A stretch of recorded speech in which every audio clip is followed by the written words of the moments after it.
কল্পনা করছি যে আমি যদি পাখি হতাম আকাশে উড়তাম। একটা মানুষের পক্ষে এটা সম্ভব নয়। যদি পাখি হতাম, যদি আমার ডানা হতো, তাহলে আমি কি আকাশে উড়তাম। আমি যদি মাছ হতাম, আমি সমুদ্রে বিচরণ করতাম। আমি পুকুরে ঘুরে বেড়াতাম। জাস্ট ইটস এ ইমাজিন, এটা একটা কল্পনা, এটা কল্পনা। এই ধরনের বাংলা বাক্য যখন আমরা করব, তখন দেখো এখানে যে গঠন আমরা দেখছি, প্রত্যেকবারে কি আমরা ফার্স্ট ইফ আনব।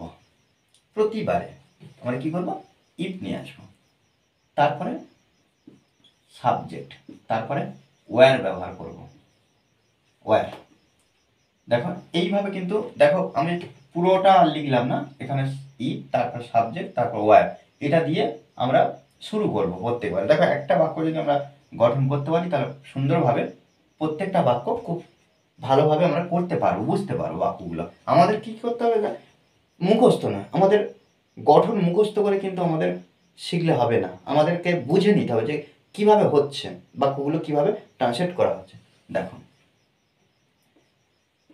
ফার্স্ট টাইম কি করবো, ইফ বসাবো। আমি যদি ধনী হতাম, তাহলে ইফ, তারপরে কি subject, if I were, if I were rich, if I were rich, যদি আমি ধনী হতাম, যদি আমি ধনী হতাম কি করতাম, তাহলে আমি এটা কিনতাম, তাহলে আমি এটা কিনতাম। এই যে কিনতাম, অবশ্যই কিনতাম, এর জন্য আমরা কি করব, উড ব্যবহার করব। আই উড, তারপরে যে ভার্বটা ব্যবহার করব, সেই ভার্বের প্রেজেন্ট ফর্ম বসাবো, অর্থাৎ V1 আই উড। আচ্ছা, আই উড ভার্ব কোনটা, তাহলে আমি এটা কিনতাম। এই যে কিনতাম, কেনা, ওয়াই, বাই, আমি কিনতাম, তাহলে আই উড বাই, আমি কিনতাম কোনটা, এটা, this.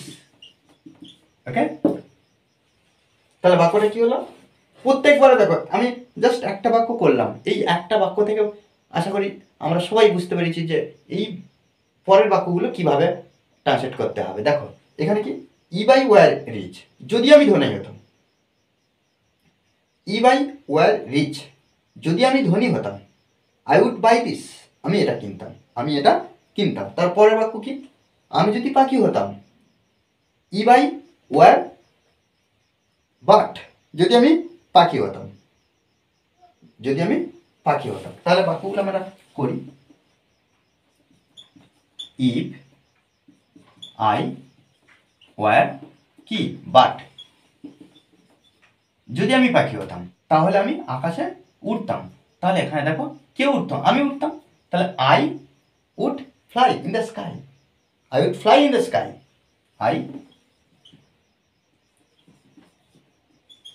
I would fly in the sky. Okay, I would fly in the sky। প্রত্যেকবারে কিন্তু এইভাবে করতে হবে।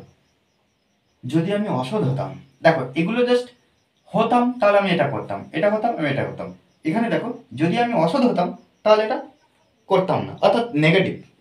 যদি আমি অসৎ হতাম, তাহলে তাকে সাহায্য করতাম না, নেগেটিভ। নেগেটিভ, শুধুমাত্র নেগেটিভের জন্য আমরা কি করব, যে উড ব্যবহার করব, উড নট ব্যবহার করব, উড অর্থাৎ উডন্ট। যদি আমি অসৎ হতাম, if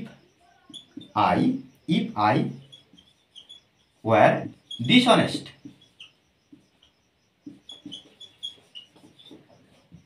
if I were dishonest, যদি আমি অসৎ হতাম কি করতাম, তাহলে তাকে সাহায্য করতাম, তাহলে তাকে সাহায্য করতাম না, তাকে সাহায্য করতাম না। কে সাহায্য করতো না, আমি করতাম না।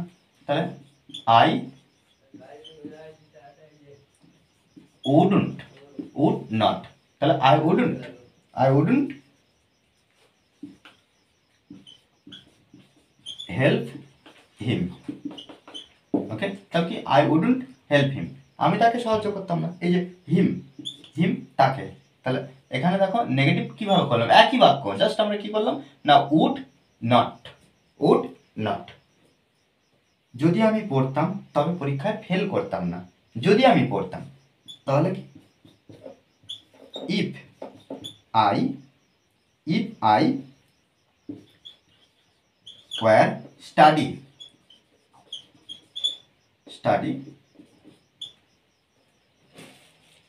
আমি পরীক্ষা ফেল করতাম না, তাহলে আই উড নট কি, আই উডন্ট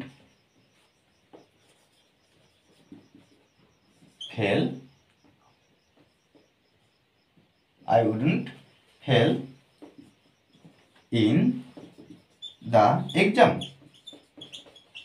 ওকে, তাহলে কি, ইফ আই ওয়ার স্টাডি, যদি আমি পড়তাম, I wouldn't fail in the exam. Okay, দেখো এইভাবে কিন্তু আমাদের প্রত্যেকটা বাংলা বাক্য খুব সহজভাবে ইংলিশে ট্রান্সলেট করার চেষ্টা করতে হবে। ওকে, আর আমাদেরকে এই ধরনের বাংলা বাক্য আমাদেরকে আরও সংগ্রহ করতে হবে এবং সেই বাক্যগুলোকে এই পদ্ধতিতে খুব সুন্দরভাবে ট্রান্সলেট করার চেষ্টা করতে হবে।